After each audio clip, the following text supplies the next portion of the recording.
One of the biggest struggles that makers, designers, and artists have is being able to communicate the value that they deliver. And what ends up happening is if they don't really lean into how to communicate value in the right way, it ends up affecting their pricing strategy, their confidence, and their ability to actually thrive as an artist.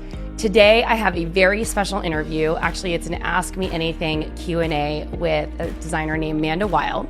And she is going to talk through her struggles of how she's been struggling with a neurological disorder, how that's impacted her business, and what she did to actually raise her prices. So stay tuned. We're going to lean into that really quickly.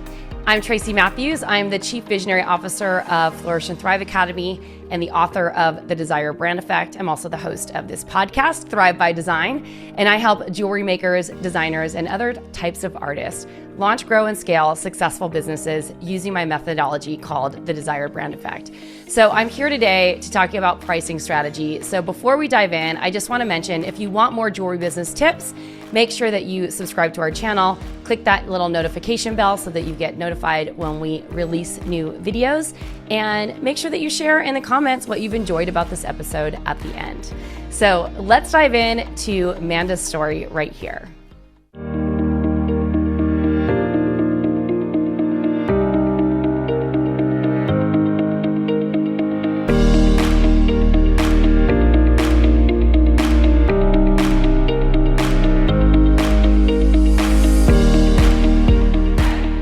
So excited to have one of our students on the show today. Manda Wylde, welcome.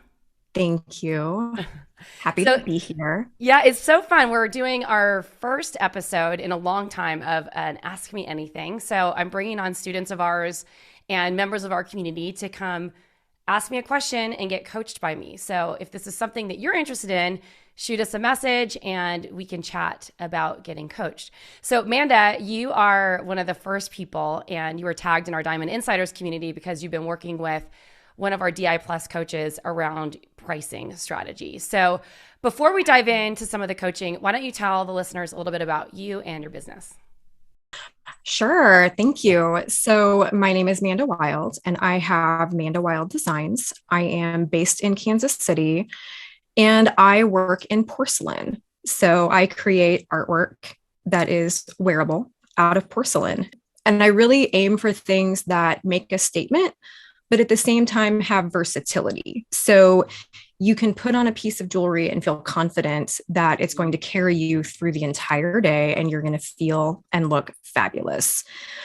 I also have a section of the work that I do that is geared towards animal rescue charities.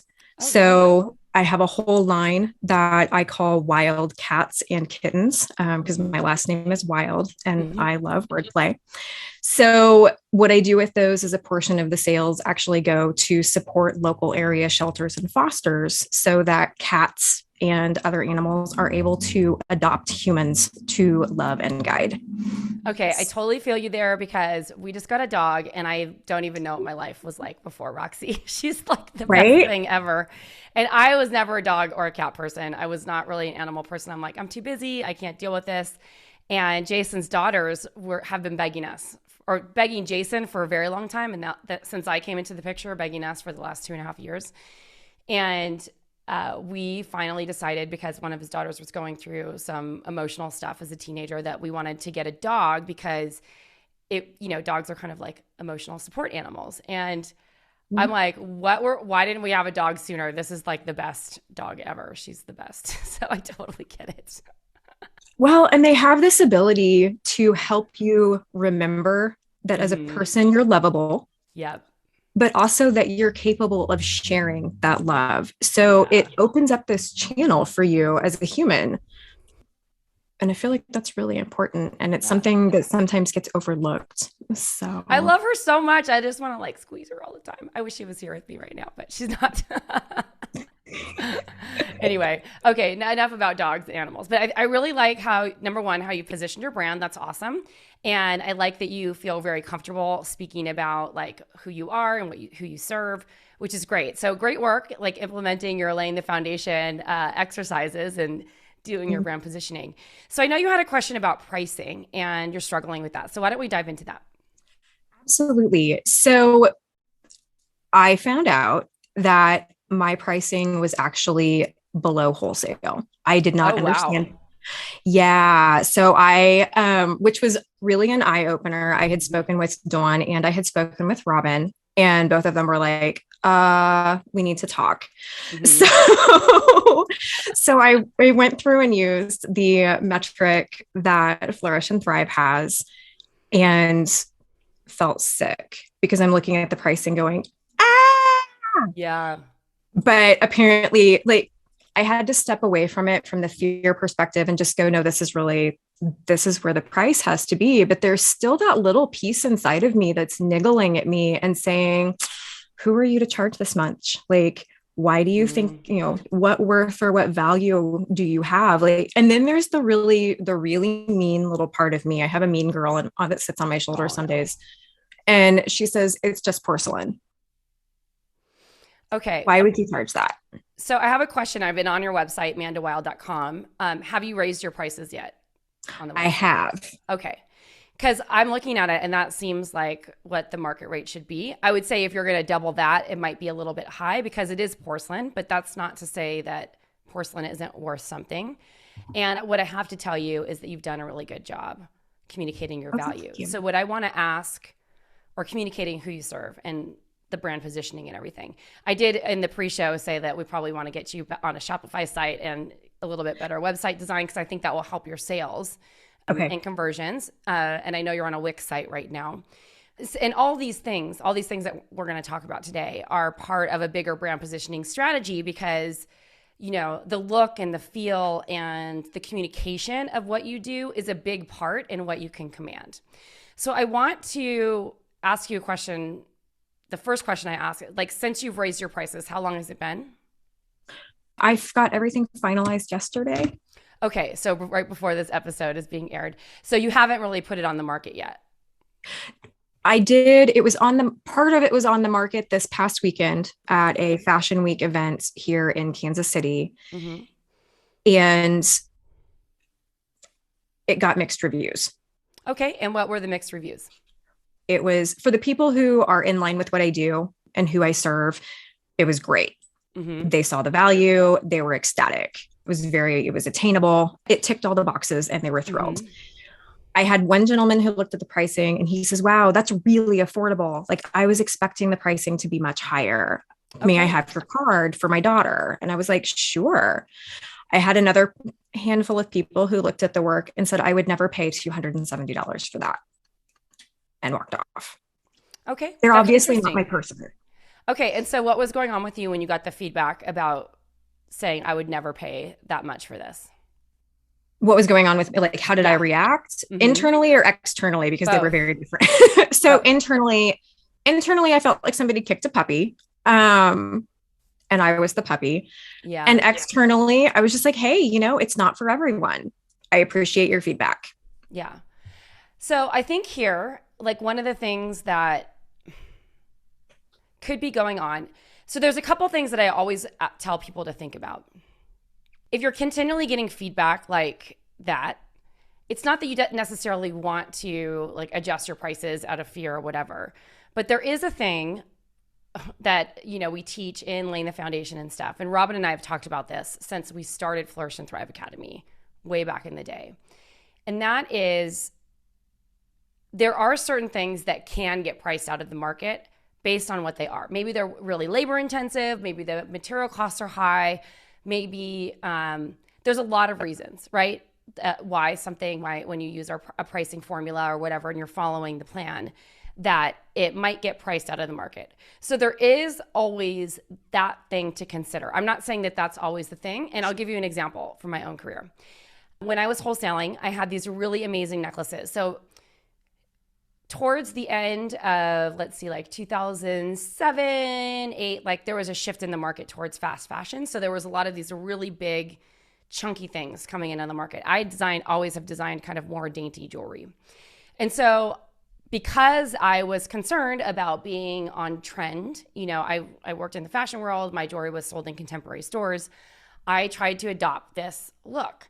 When I made the pieces, they were awesome. They look super cool online. But like are super cool, on the body when they're worn, and they displayed really beautifully in the case. They got a lot of attention. People would always pull them down, but when I told people the price, they were, I think, probably about $370 to $400 wholesale, which means at retail they were going to be almost $900.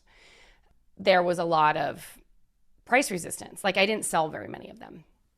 But the cool thing about having those is that they made a statement and they did get people in the booth. So it's kind of twofold. So I didn't sell very many of those pieces. They were a little bit too high for the market because people could find the same look in something that was not sterling silver and gold vermeil. A lot of the things that were happening on the market were done in like more like base metal type of material, like brass base metal type of materials that were less expensive, so they could get that bolder kind of layered chain look that I was creating at a cheaper price. And for certain things like that, buyers wouldn't invest in that kind of thing because it's not a timeless piece. It was more of a trend driven piece. So that's one thing to consider. The other thing to consider is that, you know, that might just not be your customer, right? Mm-hmm. Or the customer for your products. So it's finding that balance. I think that's one thing. It's not pricing. This is why I always say, like, pricing is never like a one size fits all strategy. It is something that is a dance. You have to get over the mindset of raising your prices because every artist needs to make enough money to survive, right? And thrive. Like, you know, I hate to use the word survive because it's really more about thriving and building a sustainable business. At the same time, there is a price that the market will bear. So only you can identify that. And that just comes with experience and exploration. So the other part of it is, like, if you are being honest with yourself, is this something that, or if you're really taking a look at it, maybe that's a better way, is there something that you could design in a way that maybe could get the cost of the piece down, but offer the same look? So if you are getting things that are, if you are getting that feedback on certain pieces over and over again, that's another way to kind of approach. Okay. And so when we talk about merchandising and programs like Laying the Foundation, and when we work like at a high level with merchandising with our Momentum students, like, we're helping them with that. Like, that's part of, like, you know, when you go to like fashion school, for instance, or you get like a degree in like merchandising. Most of us don't have that here. And the most people in the jewelry industry, if they're getting a degree, they're getting a degree in jewelry arts, which is very different than a fashion degree. But from a merchandising standpoint, what they would teach you is how to like reverse engineer, like, how can I create this look or trend or get something to fit into the market at a price point that is actually going to sell? Because it is a dance. It's not just about raising your prices to meet like the needs of your business. It's about designing in a way that you're going to actually make the sales. And so I just want to commend you for coming on and talking about this, because I know it's probably uncomfortable and weird. And so I do want you to take a look at those pieces that you were getting that feedback on and think to yourself, like, is this something that I could make more efficiently or in a way that I could get the price down a little bit? Or should I keep testing it and see if it's going to sell? Because those are two things. They are two things. So the piece that got that feedback, which was interesting because it was the same piece that got the feedback about it being extremely affordable. Right. And also I would never pay that for that. So that was interesting to me. Like, I looked at my partner who had gone with me and I was like, that's interesting. Like, I just want to keep watching people because it's a brand new design for me. What about the earrings you're wearing? I want to hear about the earrings you're wearing after you finish your statement. Sorry. Oh, sure. Yeah. So the earrings that I'm wearing actually kind of helped inspire, because they're from a collection that kind of inspired the collection that I just brought out. Thank you very much. So as I mentioned in the pre-show, I was diagnosed with a brain illness at the beginning of 2020. And one of the things that I am known for is I'm very detail conscious. I'm very meticulous in my work. So I hand dye porcelain. I do a lot, like, there are hours of polishing. They go through multiple firings. I do hand cutting for inlays, and I use precious metal lusters. Like, there's a lot of care and attention and love, really, that goes into each piece. But one of the things that I have found out, because of the way my brain and my body interact now, I don't always have the fine motor control with my dominant arm. So I've actually had to switch my practice. And what used to be my dominant arm for working is now more of a passive arm. Okay. So so there was that happened. So Yeah. I've had to I'm really sorry about that. I did mention that in the pre-show. I just want to make sure that I'm not just letting that slide by. Yeah, no, and I appreciate that. It has shifted my entire world. And some things were easier to shift than others. Some things I'm still striving to shift, which is one of the reasons I'm here, because sometimes we need help with that shifting process. Because I do think there was a little bit of, when you're diagnosed with something that changes your life, sometimes you can have the feeling of, wow, my worth just went away. Like it was, it's just one of the, like, it's been a real challenge at certain junctures to be able to go, nope, I have to do things differently now. I'm not always super quick. Some days I have garbled speech, like it just, but I'm doing the best I can. But I have to stop comparing the best I can today versus what the best I could do was 3 years ago, because it's really not fair to overlay those two because they're quite different. And so it's been a slow journey of finding that acceptable, because when I first got the diagnosis, I was just like, nope, I'm going to power through this. I'm going to find a way to fix this. We're going to do all the things. I'm going to do it right. Because I'm a good girl and everything's going to be great. Well, that doesn't always work.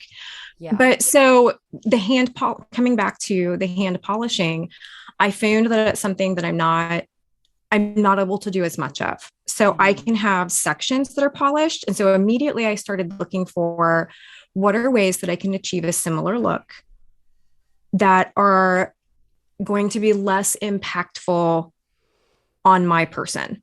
Like, what can I do? And so I found a couple of glazes that have a similar texture when they're fired. So the appearance is similar.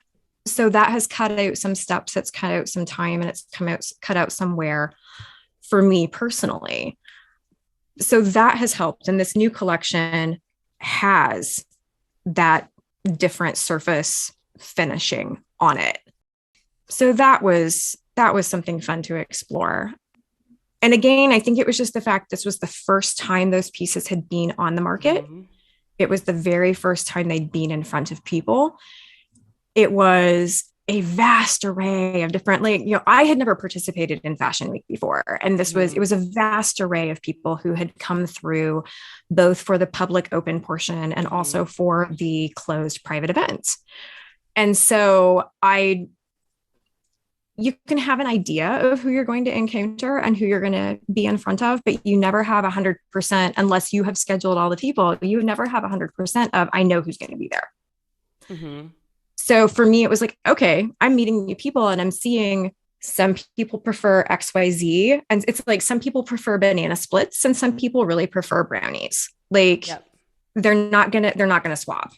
I've learned. And then these ears, sorry, I had to figure out where I was.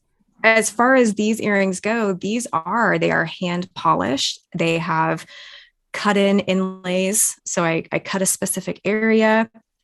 I start with a 25-pound block of clay. First of all, I think that's important to understand. So I get this great big chunk of stuff and then I cut it down. I roll it out. I cut all of my forms. Anything that is inserted into the clay for an attachment point, I bend those wires myself.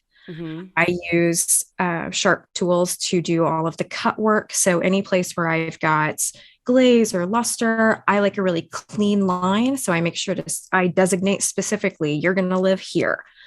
I go back through, I fire that. I do a little bit of reshaping because sometimes you just have to. And then I go through and I do all of my glaze work. I fire that. If it didn't have thermal shock or do anything really bizarre in the kiln, I go ahead and I do my precious metal lusters. So I have to wear a respirator or a ventilator because you don't want to breathe that in. And then you apply that with a very fine brush. And then you go ahead and you fire that another time. And then I go ahead and protect that luster with a sealant. And then I spend time with hand polishing, and then I'm able to go through and assemble everything. Mm-hmm. So it's a lot of steps. Like a friend of mine's a metalsmith, and she was asking me like, how do you do this? And I walked her through it, and she was like, I got tired halfway through. I'm not going to lie. So it's a lot. Yeah. So we had a designer that we like a couple of years ago, maybe like 3-4 years ago, we had a designer named Peggy Houchin, and she won one of our collection reviews during Elaine the Foundation launch. And we were doing a collection review for her, and she was explaining like all the work that went into it, right? And we looked at a couple of things, and we're like, why aren't you casting this piece of it? Or why aren't you like batching the production of it? Are you doing things in an efficient manner where you can continue along the same process with certain pieces of the, okay, cool. Just want to make sure that you're doing that.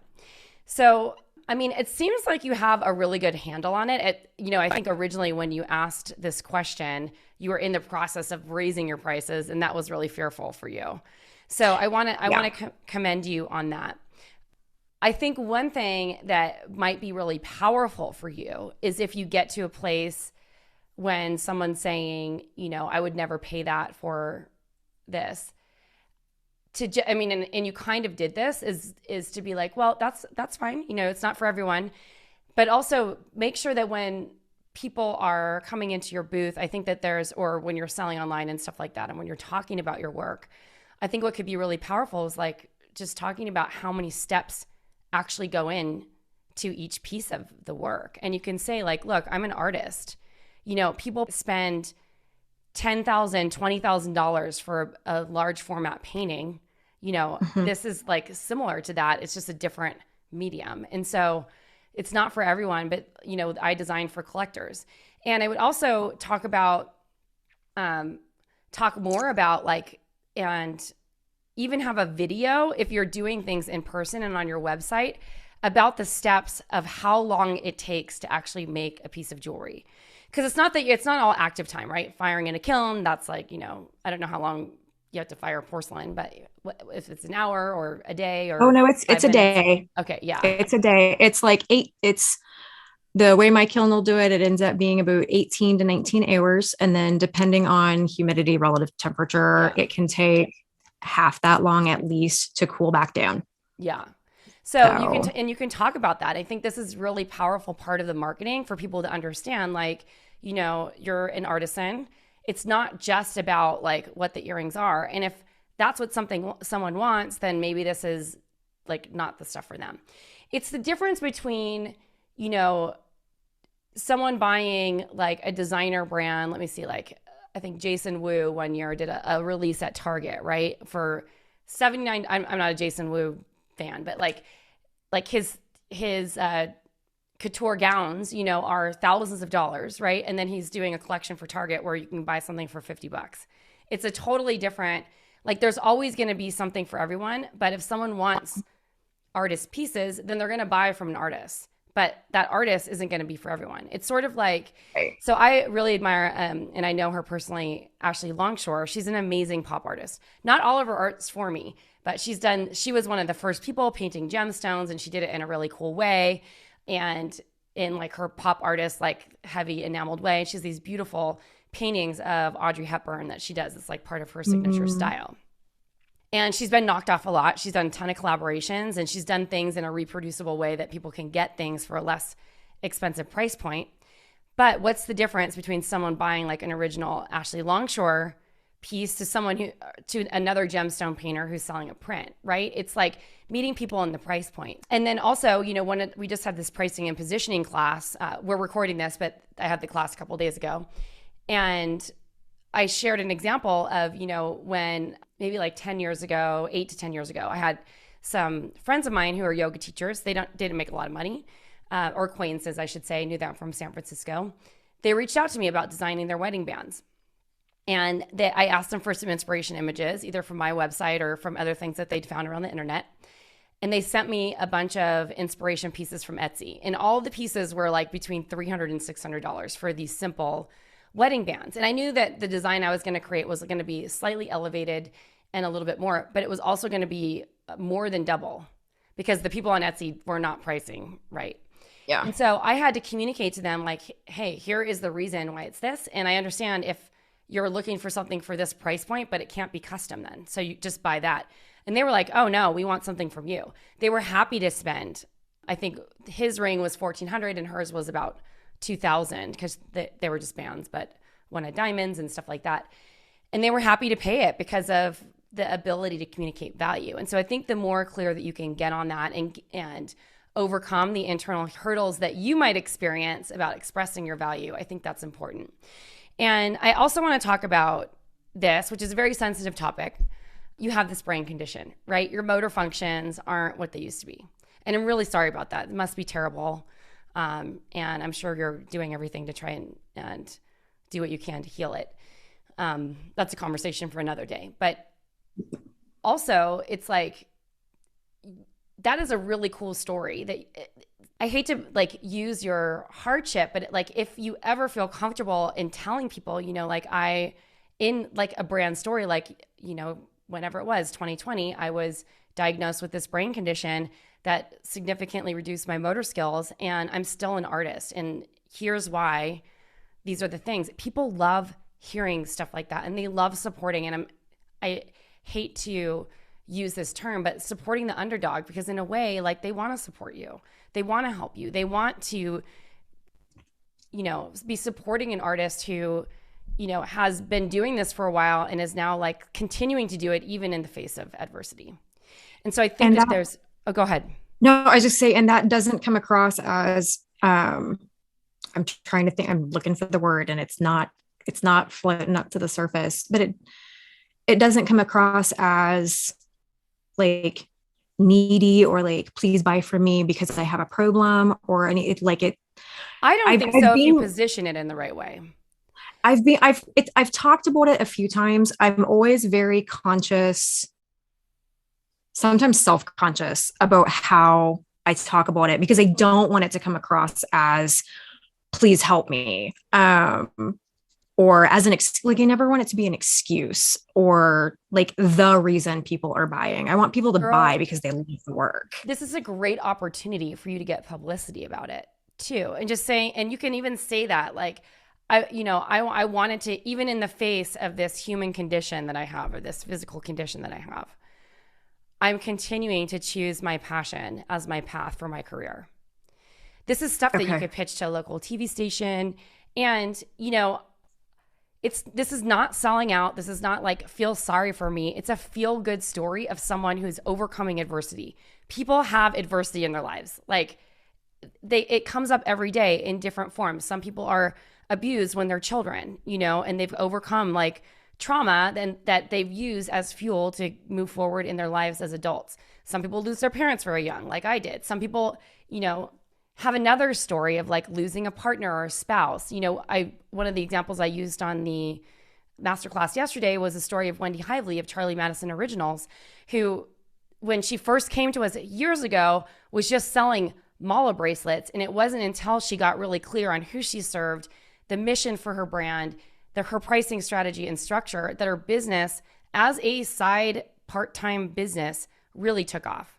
And she's selling low cost mala bracelets, and she's making $100,000 a year with a side business because she's positioned herself for a cause that matters to her, because she has a military family. Her family's been affected by, you know, the sacrifice that military members of the military make for our country, right? So this is something that can be used in the right way from a brand positioning perspective to help you spread the word about what you do. And it would also inspire other people who may be feeling sorry for themselves because they have a condition, who are sitting there to go do something with their lives. I mean, I hate to put it that way. This just goes to show you, your story is actually very inspiring to me, because it goes to show you that, you know, you've been faced with something that's been debilitating for you in a lot of ways. You had to use a different hand, you're right-handed, and you have to use your left hand to actually make your products now, which is flip that the other way, you know, whatever. Yeah. You're left-handed and you need to use your right hand now. So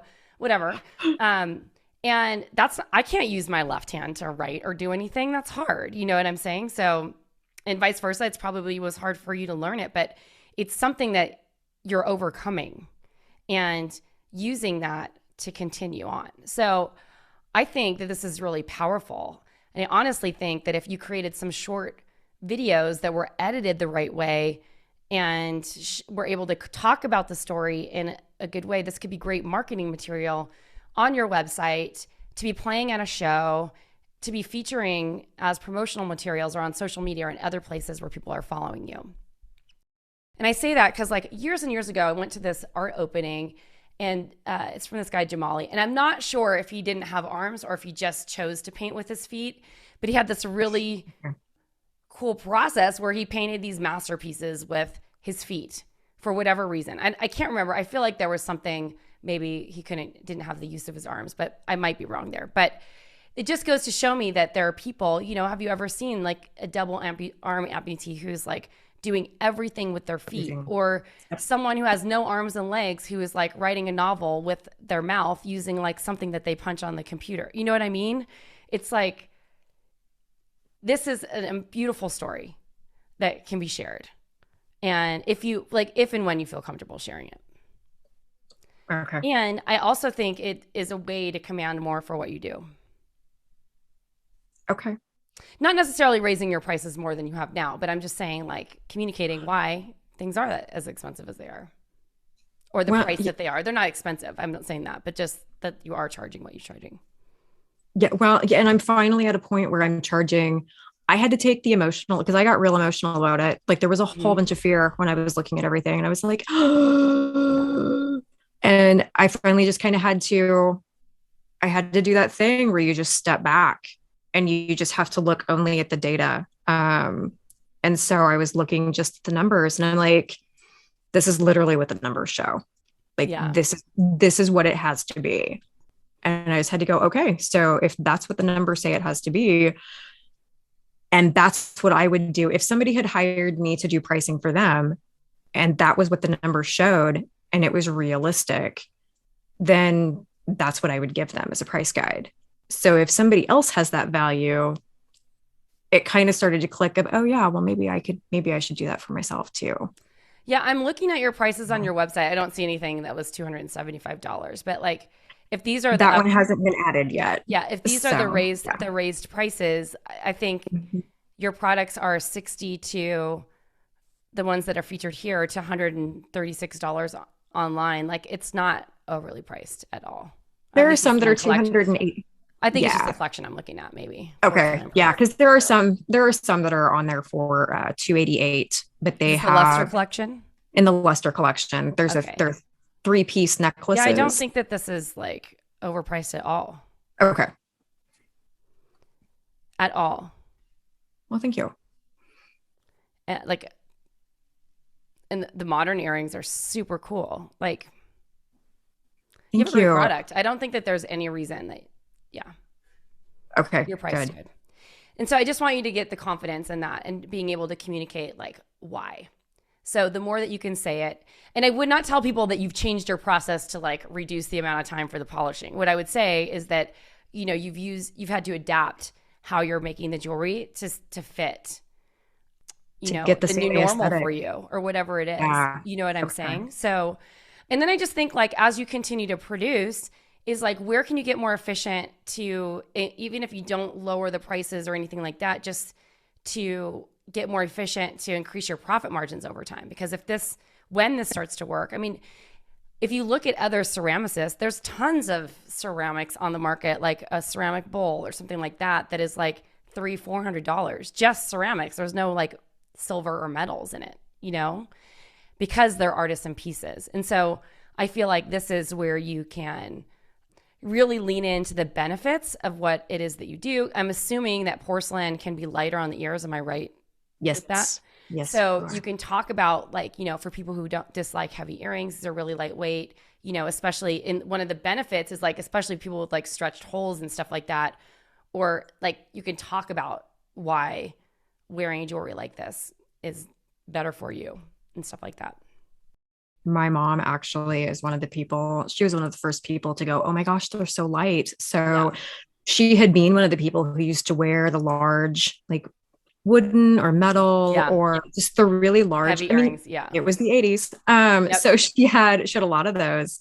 And when she put on a piece from the porcelain and pearls collection, and it didn't pull on her Mhm. ears. And she was like, I love these. Are you going to make more of this? Yeah, exactly. So that made me really happy.